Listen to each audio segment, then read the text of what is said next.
फलस्तीन और इसराइल के बीच इस वक्त जंग जारी है, जहां हमास के अस्करियत पसंद जो अस्करी पसंद हमास तंजीम है फलस्तीन के दिफा में, उन्होंने 7 अक्टूबर 2023 को इसराइल पर हमला किया था। उसके बाद जंग जारी है। ताहम दुनिया भर के साथ साथ हिंदुस्तान के कई अहम शहरों में आज मुजाहरे हुए। वही जम्मू के शिया फेडरेशन के बैनर तले आज जम्मू में एक मस्जिद में ही बठंडी मस्जिद में एहतजाज किया गया। इस वक्त मेरे साथ मौजूद है शिया फेडरेशन प्रोविंशियल सूबाई सदर जम्मू आशिक हुसैन, जिनसे हम बात करेंगे। आशिक साहब, जम्मू खत्ता में पहला एहतजाज हमने आज देखा जो आपने दर्ज कराया। देखिए, ये एहतजाज जो है, ये हमारे जज्बात जो भटक गए। जैसा कि आपको मालूम है कि फ़लस्तीन को 75-76 सालों से नाजायज़ कब्जा करके रखा है इन्होंने, इसराइल वालों ने। अब जब वो बेचारे वहाँ नमाज़ पढ़ने जाते, जो हमारी मुसलमानों की मस्जिद अक़सा क़िबला अव्वल है, उस पर तो हमारी जानें निशावर हो जाएंगी। उस पर कोई मुआहदा और तस्वीर नहीं हो सकता है। और वो बेचारे जब वहाँ जाते हैं मस्जिद में नमाज़ पढ़ने के लिए, उनके बुज़ुर्गों को, नौजवानों को 75 साल से उनको मारा जा रहा है, कत्ल गारत के वहाँ बाजार गर्म रखा हुआ है। और आज 13 दिन हो गए हैं, 13 दिन से 13वें दिन में जंग वहाँ शुरू हो गई है। जो इसमें फ़लस्तीन और इसराइल में जो वहाँ जंग चल रही है, वो 13वें दिन में गुजर गई है। आपने देखा कि उसने कितना जुल्म किया वहाँ फ़लस्तीन के ऊपर, बमबारी करके हॉस्पिटल के अंदर छोटे छोटे मासूम बच्चे, दूध शीरखार बच्चे, दूध पीने वाले बच्चे, बुजुर्ग माएँ बहनें, उनका कत्ल गारत किया है। और उनको आज इस हालत में लाने वाला फ़लस्तीन के नौजवानों को जो जुल्म तशद्दुद, वो बच्चे छोटे छोटे बच्चे थे। देखिए, जब भी कहीं वो मजलूमों का कोई जुल्म हुआ तो वहाँ ईरान ही खड़ा रहा। ये बदकिस्मती की बात है कि हमारे कुछ जो ममालिक हैं, उनका मुस्लिम ममालिक जो उनके अपने वेस्टेड इंटरेस्ट हैं, वो उनको देखते हैं, वो मजलूम को नहीं देखते कि मजलूम के साथ ज्यादती हो रही है। और हमारे क़िबला अव्वल है मस्जिद अक़सा, जो हमारी मुसलमानों के वहाँ एक मस्जिद ऐसी है कि जो पैगम्बर के टाइम में थे। जो अक़वामी मुत्तहिदा का एक रोल था, क्या आपको लग रहा है कि अक़वामी मुत्तहिदा अपना रोल वो निभा रहा है, जिस तरह से फ़लस्तीन अब इतने सालों से वहाँ पे जंग जारी है? देखिए, अगर अक़वाम मुत्तहिदा इसमें रोल अदा करती तो आज ये हालत नहीं होती। ये जो जंगें हो रही हैं, जंग इसका हल नहीं है। ये चाहे इसराइल के लोग मरें, मासूम नेस्ते मरे, या उस तरफ फ़लस्तीन के मरे, तो जंग इसका हल नहीं है। दोनों तरफ कत्ल गारत होगी, मरेंगे और मिट जाएंगे ये।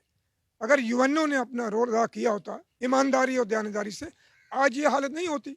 और हम आज फिर मैं अपील करना चाहूँगा यूएनओ वालों को, तमाम जो सेकुलर मुल्क जो है, इंसाफ पसंद जो लोग हैं, जो जुल्म के खिलाफ लड़ते हैं, उनको एक तरफ ओके एक मुस्बत कदम उठाना चाहिए और एक जंग जो है फौरी तौर जो है रुकानी चाहिए। और अगर नहीं उन्होंने रोल अदा किया तो ये जंग जो है ये एक थर्ड वार की तरफ चल जाएगी। और आप देख रहे हैं कि मेरे ख्याल ये उसी तरफ जा रहा है कि थर्ड वर्ल्ड वार ना हो जाए।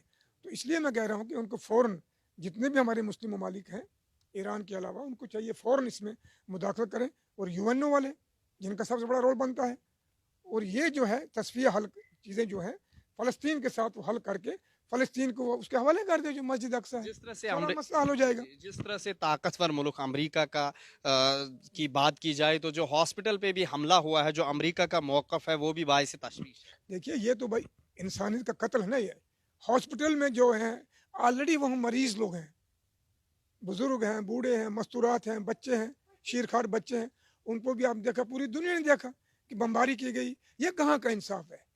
ये ऐसा कौन मुल्क करता है? क्या अपील रहेगी? उसके बावजूद भी ये मुल्क अगर खामोश रहें, चाहे वो मुस्लिम कंट्री है, चाहे वो यूएनओ वाले हैं, तो बड़ी बड़ी बदकिस्मती है ये। और ये मैं कहना चाहता हूँ कि अगर इसका बर वक्त ये फैसला ना किया गया तो ये मेरे ख्याल में दुनिया में बहुत बड़ी जंग उड़ जाएगी। और जम्मू के जो पूरे दुनिया के मुसलमान जो है, उनके जज्बात जो हैं मजरूह हुए हैं। आशिक साहब, आखिरी सवाल, जो हिंदुस्तान है, हिंदुस्तान की फॉरेन पॉलिसी में भी तब्दीलियां हमने देखी। अटल बिहारी वाजपेयी जी का एक बयान सामने आ रहा है, या बात की जाए उनकी, तो आपको लग रहा है कि इस वक्त जो हिंदुस्तान का मौक़िफ़ होना चाहिए, किस तरफ होना चाहिए? बिल्कुल, देखिए, आज हिंदुस्तान की जो अपनी पुरानी परंपरा है, रवायत है, हर मजलूम के साथ खड़ा रहा वो। आज हमारे प्राइम मिनिस्टर साहब ने भी बयान दे दिया, फ़लस्तीन के हाकिम के जुल्म हो रहा है, ज़्यादती हो रही है। ये बहुत बड़ी बात है। ये हमारे मुल्क की बहुत बड़ी रवायत रही है, जिसको आज हमारे प्राइम मिनिस्टर साहब ने, मोदी साहब ने फुलफिल किया है। और उसने भी इसमें हमायत किया कि ये जुल्म है, इसको बंद होना चाहिए। बहुत बहुत शुक्रिया। ये थे हमारे साथ शिया फेडरेशन सूबाई सदर जम्मू खुत्ता आशिक हुसैन, जिन्होंने फ़लस्तीन के हक़ में बात की और इन्होंने यही कहा कि हिंदुस्तान की तारीख रही है कि हमेशा से फ़लस्तीन का साथ दिया गया है। और इन्होंने कहा कि वज़ीर आज़म हिंद नरेंद्र मोदी ने भी अब फ़लस्तीन का साथ दिया। वही उन्होंने अफसोस इजहार करते हुए उन जानों को पर भी इजहार अफसोस किया जो फ़लस्तीन या इसराइल में आम लोग हलाक इस वक्त हो रहे हैं। अब देखना ये ज़रूर होगा कि कब और किस वक्त अक़वाम मुत्तहिदा अपना रोल हकीकी मानियों में वहाँ पे अदा करेगा। बात उर्दू के लिए जम्मू से मैं मोहम्मद अशरफ।